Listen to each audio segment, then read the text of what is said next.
Hello! So, it has been a while. I've been trying really hard to be offline because I like it better. Yeah.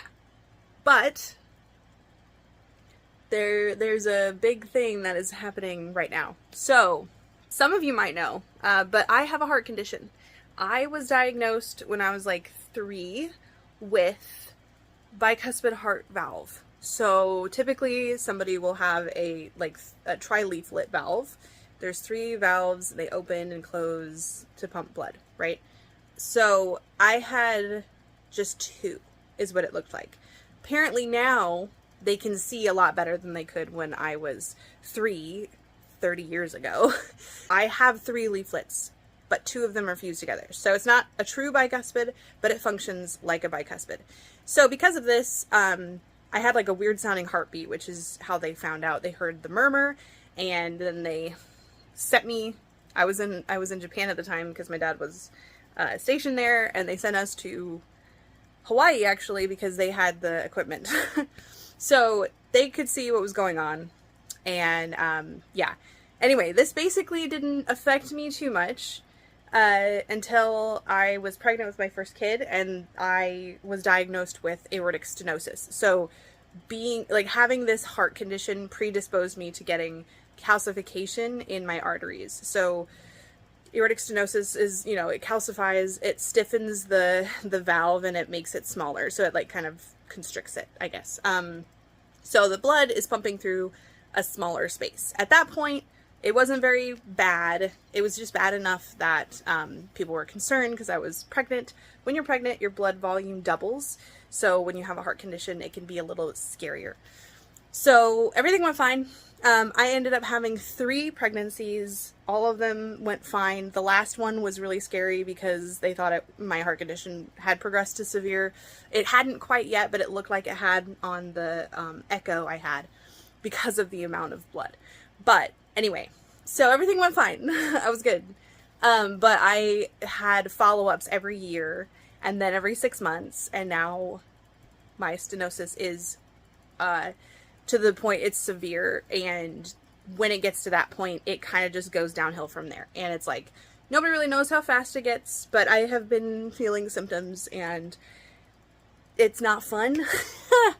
So I'm having open heart surgery in like 2.5 or 3 weeks or something. So June 5th is my surgery date. Yeah, so that's fun.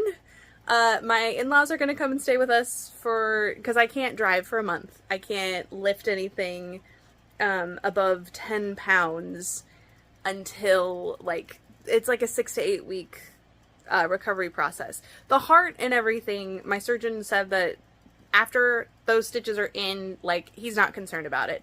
The biggest thing is healing the breastbone, because they literally have to crack open my chest to do this. So yeah, that's fun. It's great. So this is gonna be interesting. So with that being said, I am posting on all of my social media places and sharing my GoFundMe link. I've never made a GoFundMe before. This is the first time, but we have no idea how much this is going to cost. We have no idea how much insurance is going to cover.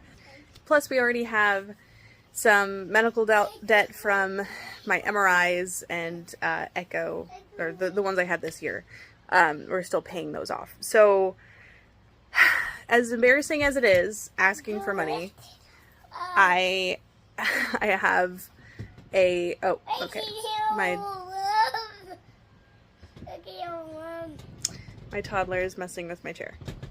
As embarrassing as it is having to ask for money, I don't really know what else to do. So, yeah, if you can donate anything, that would be awesome. If you can't, that's totally fine. Send me all the prayers and well wishes and healing thoughts and all of those wonderful things. And yeah, share the link if you can. That would be awesome. Yeah, so it's been scary. But I've been reassured that everything's fine. I'm gonna be okay. They do this kind of surgery all the time. So, yeah. It's gonna be a little rough while I'm healing, but, it'll be okay. I'm just, mostly honestly right now, I'm stressed out about the money part, and I think that it is completely messed up that our system is the way that it is.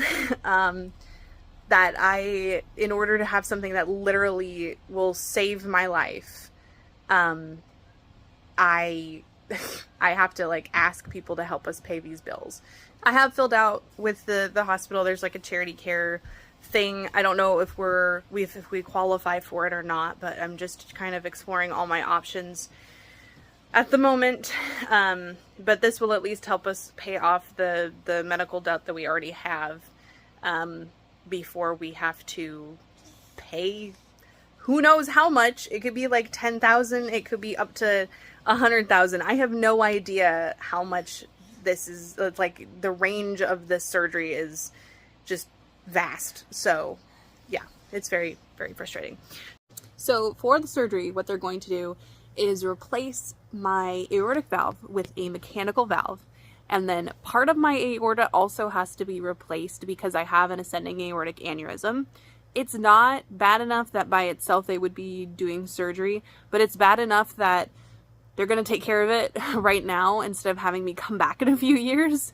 So that's nice. So the aorta is going to be replaced with a, what was it? It's a synthetic graft. So it's kind of like this squishy, like mesh sleeve, you know. He let me hold some of the devices. They've got different sizes, and they really don't know which one will fit until they are like doing the surgery. So I'm not really sure which valve I'm gonna get, but I guess we'll find out. So the downside to having a mechanical heart valve, the biggest one is the need for blood thinners. So he reassured me that this, you know, people live with this, and it's like once you kind of get the level figured out, because you have to get your blood drawn like every week to make sure your coagulant numbers and stuff are right. I think it's like INR levels or whatever. But they have to test those to make sure that it's your blood is the right viscosity or whatever. But after you get that figured out, all it is taking a pill. So, you know, he's confident that it's going to be just fine for me. It might make my periods a little heavier. I might need to take an iron supplement at some point. I don't know, but we'll figure all of that out, obviously. And apparently you can also hear a ticking sound in the valve, which will take some getting used to as well. But yeah, so basically I'm going to be a cyborg, which is kind of cool. I just want to kind of bask in that instead of being stressed out and worried. But it really shouldn't be that bad once I'm like through the healing process. So that's good. But I do plan to kind of vlog through this whole experience so that other people might know what to experience and hopefully don't feel as alone. Plus, I think it will help me get through it because I'm going to be looking through this whole experience a little bit more in like an anthropological, like documentary kind of lens, which I think is going to help me cope a lot easier. So, yeah, this is like the biggest thing I've ever had to do, I think. So, it's insane. It's crazy to think about. But I'm very glad that I was diagnosed. I knew what to look for, that there's an easy fix, even if it costs a bunch of money and our healthcare system is completely but whatever. Thank you for listening to me rant. And yeah, if you could share the link, that'd be awesome. If you can donate, that'd be awesome. Yeah. Thanks. Love you guys.